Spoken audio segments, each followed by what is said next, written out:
Hello my friends, सबको नमस्कार, सबको राम राम। आज हम 11th क्लास का first chapter atoms and molecule का वीडियो शेयर करेंगे। अभी तक हमने केमिकल बॉन्डिंग के वीडियो शेयर किए हैं। उम्मीद है कि आपको पसंद आ रहे होंगे।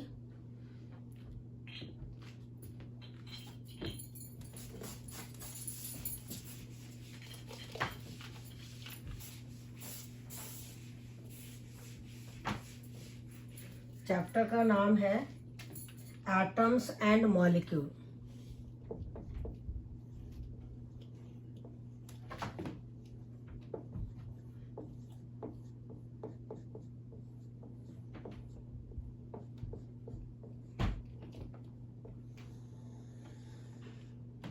एटम्स और मॉलिक्यूल के बारे में तो आप लोग जानते हो।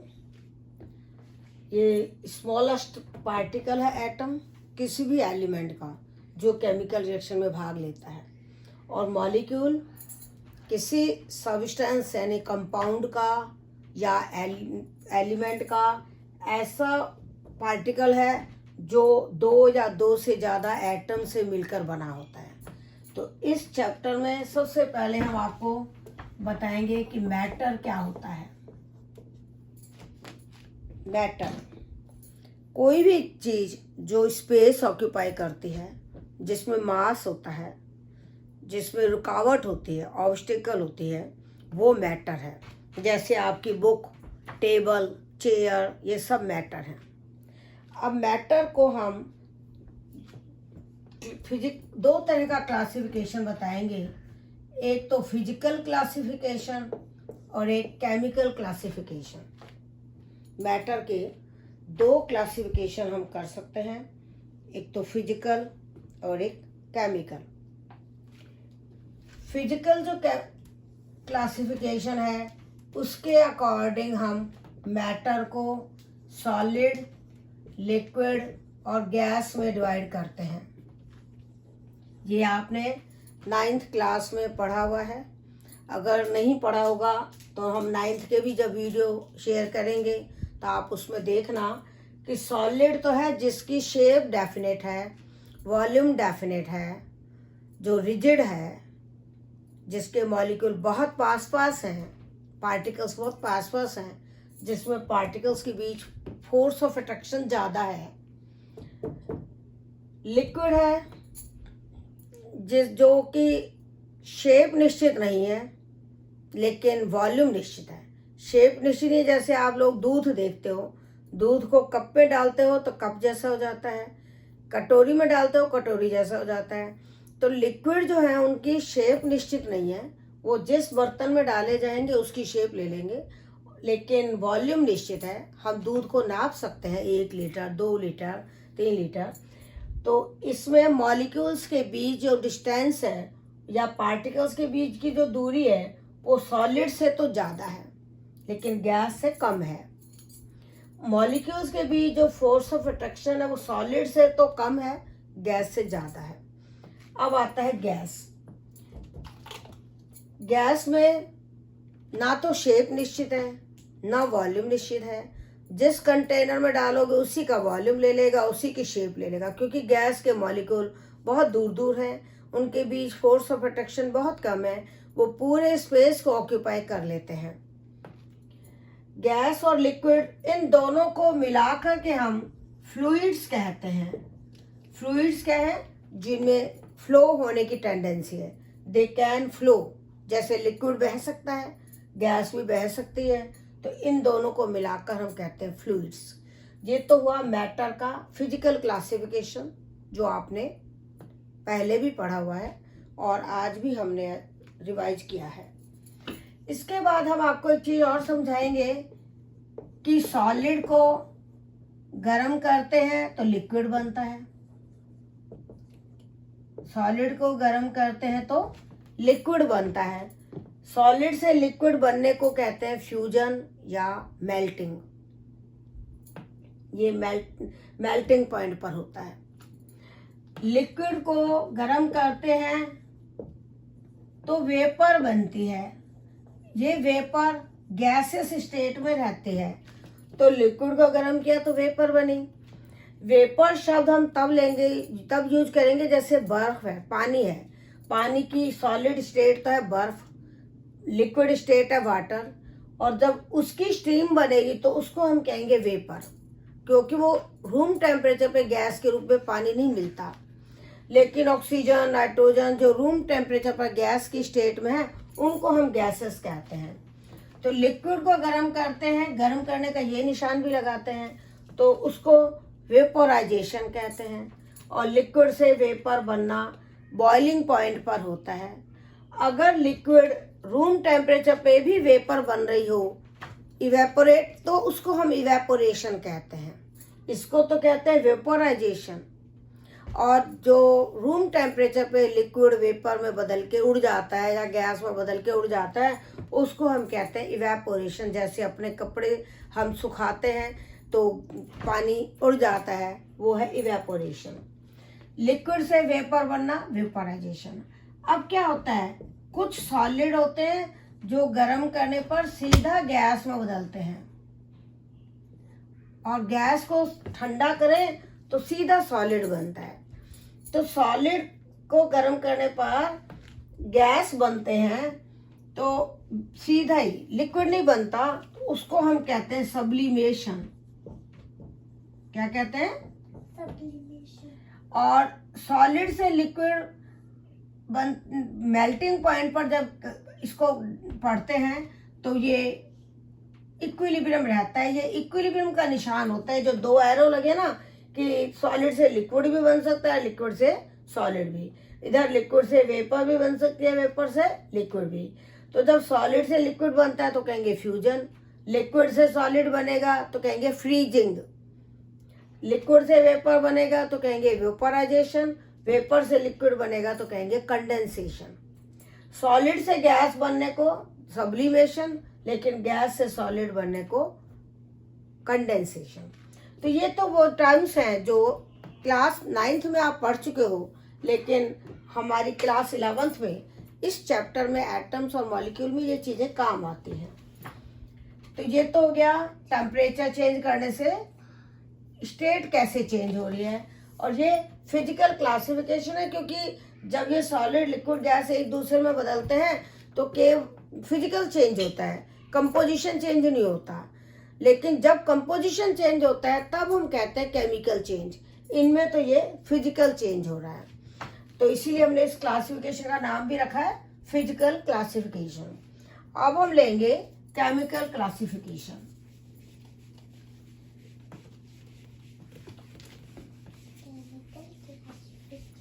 केमिकल क्लासिफिकेशन में हम मैटर को दो भागों में डिवाइड करते हैं। एक तो है प्योर सब्सटेंस, प्योर सब्सटेंसेस जिनके सारे पार्टिकल सेम होते हैं। एक होता है मिक्सचर, जिसमें डिफरेंट तरह के पार्टिकल्स होते हैं। प्योर सब्सटेंस को दो भागों में डिवाइड करते हैं, एलिमेंट्स और कंपाउंड्स। एलिमेंट्स सबसे सिंपल है, इनको और सिंपल सब्सटेंस में डिवाइड नहीं कर सकते। ये जो एलिमेंट्स हैं ये एटम से भी बने हो सकते हैं, मॉलिक्यूल से भी। जैसे हाइड्रोजन एलिमेंट है तो वो H2 होता है। इनर्ट गैस है जैसे हीलियम, नियॉन, आर्गन, क्रिप्टॉन, वो एटम्स होते हैं। ऑक्सीजन O2 होती है, नाइट्रोजन N2 होती है। तो ये एलिमेंट्स हैं। कंपाउंड्स होते हैं जिनमें जो पार्टिकल है या जो मॉलिक्यूल हैं वो more than one type of atom से बने होते हैं। जैसे H2O, H2O का जो पार्टिकल होगा छोटा वाला, जिसको मॉलिक्यूल कहेंगे, वो हाइड्रोजन के 2 एटम और ऑक्सीजन के 1 एटम से मिलकर बना है। यानी जब कंपाउंड बनता है तो 2 डिफरेंट एलिमेंट या 3 एलिमेंट या 4 एलिमेंट, कोई कितने भी एलिमेंट होते हैं, उनके एटम्स फिक्स्ड रेशो में रिएक्शन करके कंपाउंड बनाते हैं। जैसे अमोनिया, इसके एक मॉलिक्यूल में नाइट्रोजन का एक एटम है, हाइड्रोजन के 3 एटम है। KMnO4 पोटेशियम परमैंगनेट, इसमें पोटेशियम का एक एटम है, मैग्नीज का एक एटम है, ऑक्सीजन के 4 एटम है। और एलिमेंट्स को आगे फिर डिवाइड कर सकते हो, मेटल्स, नॉन मेटल्स और मेटलॉइड। ये आपने 10th क्लास में मेटल नॉन मेटल वाले चैप्टर में पढ़ा होगा कि एलिमेंट्स 3 तरह के होते हैं, metal, non metal, metalloid. Metals, इसकी बहुत सारी प्रॉपर्टीज होती हैं। सोनोरस होते हैं यानी आवाज करते हैं, गुड कंडक्टर ऑफ हीट है, गुड कंडक्टर ऑफ इलेक्ट्रिसिटी है। आपने घर में देखा होगा बर्तन को गर्म करते हैं तो वो गर्म हो जाता है, इसका मतलब गुड कंडक्टर है, क्योंकि बर्तन मेटल के, जैसे स्टील का बर्तन लो, चांदी का लो, आयरन का लो, एल्युमिनियम का लो, ये आयरन, एल्युमिनियम, सिल्वर, कॉपर, ये मेटल्स हैं। तो ये गुड कंडक्टर हैं, हीट के भी, इलेक्ट्रिसिटी के भी। सोनोरस हैं यानी ये आवाज करते हैं, इनकी घंटियां बनाते हैं। इनमें चमक होती है जिसको मेटेलिक लस्टर कहते हैं। मेटल्स जो हैं उनको अगर हम पीटते हैं हैमर से तो वो शीट के रूप में बदल जाती है, जिस प्रॉपर्टी को हम कहते हैं मेलिएबिलिटी। तो यानी मेटल्स मेलिएबल होते हैं। मेटल्स से तार बनते हैं यानी डक्टाइल होते हैं, डक्टिलिटी प्रॉपर्टी है, ये डक्टाइल होते हैं। ये तो हमने आपको बताई है फिजिकल प्रॉपर्टी। ऐसे केमिकल प्रॉपर्टीज भी मेटल्स की होती हैं, जैसे मेटल्स डाइल्यूट एसिड से रिएक्शन करके हाइड्रोजन गैस देते हैं। मेटल्स ऑक्सीजन से रिएक्शन करके ऑक्साइड बनाते हैं जो बेसिक होते हैं। इस तरह से बहुत प्रॉपर्टीज हैं और ये मेटल्स आप 10th के कोर्स में पढ़ चुके हो, और याद नहीं आ रहा हो तो एक बार 10th की बुक में से पढ़ लेना। नॉन मेटल, एक होता है नॉन मेटल जो बिल्कुल मेटल का अपोजिट है, जिसमें हम आयोडीन, सल्फर, फास्फोरस लेते हैं या गैसेस लेते हैं। ये बैड कंडक्टर होती हैं, ब्रिटल होती हैं यानी तोड़ो तो टुकड़े टुकड़े हो जाती हैं। बैड कंडक्टर ऑफ हीट है, बैड कंडक्टर ऑफ इलेक्ट्रिसिटी है, सोनोरस नहीं है, डक्टाइल नहीं है, मेलेबल नहीं है। इनके ऑक्साइड एसिडिक होते हैं। जो मेटल का हमने बताया उसका उल्टा है। और मेटलॉइड क्या होते हैं, इनको हम ना मेटल की मान सकते हैं ना मेटलॉइड।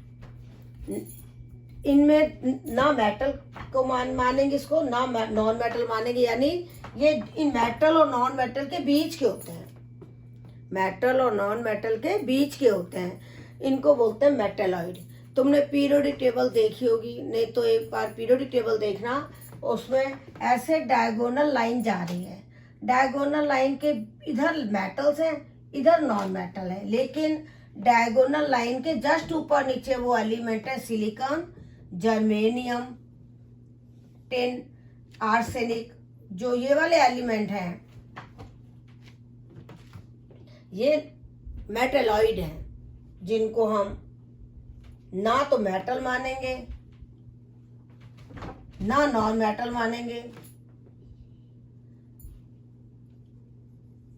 दोनों की प्रॉपर्टीज होंगी, मेटल की भी नॉन मेटल की भी। तो ये तो हो गए प्योर सब्सटेंस में हमने एलिमेंट और कंपाउंड बताया। एलिमेंट को आगे हमने डिवाइड किया। कंपाउंड को आगे 2 भागों में डिवाइड करते हैं, एक तो ऑर्गेनिक कंपाउंड और एक इनऑर्गेनिक कंपाउंड। ऑर्गेनिक कंपाउंड में कार्बन हाइड्रोजन होना बहुत जरूरी है और कार्बन हाइड्रोजन के अलावा दूसरे एलिमेंट हो सकते हैं। ऑर्गेनिक कंपाउंड में कोवैलेंट बॉन्ड होता है और इनऑर्गेनिक कंपाउंड बाकी सारे एलिमेंट से बनते हैं। इनमें आयनिक बॉन्ड वाले भी होंगे, कोवैलेंट बॉन्ड वाले भी होंगे। इसलिए कंपाउंड को हम एक और तरह से भी डिवाइड कर सकते हैं, आयनिक कंपाउंड, कोवैलेंट कंपाउंड और मेटेलिक। मेटेलिक तो कंपाउंड हो गए नहीं, आयनिक कंपाउंड और कोवैलेंट कंपाउंड। यानी आयनिक बॉन्ड वाले होंगे, ये कोवैलेंट बॉन्ड वाले होंगे। तो पोलर और नॉन पोलर भी डिवाइड कर सकते हो कि पोलर कंपाउंड जिनमें पोल्स होते हैं यानी पॉजिटिव नेगेटिव एंड होते हैं, और नॉन पोलर जिसमें पोल्स नहीं होते। पोलर में हमने H2O और नॉन पोलर में हम ले लेंगे CH4। तो इस तरह से मैटर, ये जनरल टॉपिक है जो आपका 9th 10th में भी आपने पढ़ा हुआ है। अब हम देंगे मिक्सचर।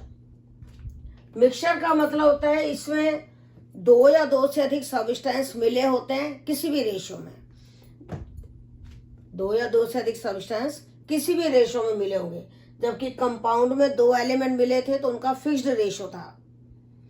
अब मिक्सचर जो है इनको हम होमोजीनियस मिक्सचर और हेट्रोजीनियस मिक्सचर में डिवाइड कर सकते हैं। मिक्सचर के पॉइंट्स आपने 9th में पढ़े होंगे। इसमें 2 या 2 से अधिक कंपोनेंट होते हैं, जो जिससे मिक्सचर बनता है उनको हम कंपोनेंट कहते हैं, और जिनसे कंपाउंड बनता है उनको हम कॉन्स्टिट्यूएंट कहते हैं। मैं अब इसमें केवल मेन ले रही हूँ, बाकी तो आपने 9th में पढ़ा हुआ है। मिक्सचर में जो 2 कंपोनेंट हैं, ध्यान देना कंपोनेंट बोलना है, उनका कोई भी रेशो हो सकता है। जैसे पानी में तुम चीनी घोल लो, कम चीनी भी घोल सकते हो, ज़्यादा चीनी भी घोल सकते हो, तो वो एक मिक्सचर कहलाएगा। मिक्सचर 2 तरह के होते हैं, homogeneous mixture, heterogeneous mixture. Homogeneous mixture होता है जो एक साथ दिखता है, जैसे एयर है। एयर होमोजीनियस मिक्सचर है, क्योंकि अगर प्योर एयर है तो एयर में नाइट्रोजन भी है, ऑक्सीजन गैस भी है, CO2 गैस भी है, कुछ इनर्ट गैस भी मिली हुई है। लेकिन अगर धुआं है, स्मोक है, धुएं में क्या होता है, गैसेस भी हैं और कार्बन के पार्टिकल्स भी हैं, तो धुएं को हम हेट्रोजीनियस कहेंगे और एयर को होमोजीनियस कहेंगे, क्योंकि homogeneous means through out composition same होता है, जबकि हेट्रोजीनियस में थ्रू आउट कंपोजिशन सेम नहीं होता। जैसे स्मोक ये हेट्रोजीनियस होगा, एयर होमोजीनियस होगी, पानी में नमक घुला हुआ है या पानी में चीनी घुली हुई ये होमोजीनियस होगा, क्योंकि अगर आपने 2 बीकर लिए, एक में पानी में चीनी घोल दी, एक में पानी में नमक घोल दिया, देखने से आपको पता ही नहीं चलेगा कि पानी में नमक घुला हुआ है या चीनी घुली हुई है। अगर आप चख लेते हो तो घर पे तो इसलिए आप चख लेते हो कि आपको पता है या तो पानी में नमक घुला है या चीनी घुली है, लेकिन केमिस्ट्री लैब में जब प्रैक्टिकल करते हैं तो चखना अलाउ नहीं होता, क्योंकि चखने से कई जो कंपाउंड होते हैं वो पॉइजनस होते हैं। इसलिए लैब में कलर देख सकते हैं, स्मेल देख सकते हैं, पानी में घोल के देख सकते हैं, पर चखते नहीं है, चखना मना है। तो अब पानी में चीनी घुली हुई है या नमक घुला हुआ है, ये कैसे पता लगाओगे कि नमक घुला हुआ है तो वो मीठा दिखेगा, नमकीन दिखेगा, और पानी में चीनी घुली है तो वो मीठा लगेगा। तो वो तो होमोजीनियस है। अब मिक्सचर को हम एक और क्लासिफिकेशन में पढ़ते हैं, शायद आपने 9th में पढ़ा होगा। 3 तरह का होता है मिक्सचर, सॉल्यूशन या ट्रू सॉल्यूशन। एक तो होता है या तो खाली सॉल्यूशन बोलो या ट्रू सॉल्यूशन बोलो, दूसरा होता है कोलाइडल सॉल्यूशन, और एक होता है सस्पेंशन। ट्रू सॉल्यूशन के एग्जाम्पल हमने आपको बताया, पानी में नमक घोलना है, पानी में चीनी घोलनी है, ये होमोजीनियस है। कोलाइडल में हम ये बताएंगे, जैसे तुमने पानी में तेल डाला है, उसको शेक किया तो पानी में तेल की बूंदें दिखेंगी, यानी वो हेट्रोजीनियस है, तो वो एक तरह का कोलाइडल है। और उसको इमल्शन भी कहते हैं, क्योंकि आगे की क्लास में कोलाइडल भी कई तरह के होते हैं। ये अभी हम केवल आपको जनरल डेफिनेशन थोड़ा थोड़ा बता रहे हैं।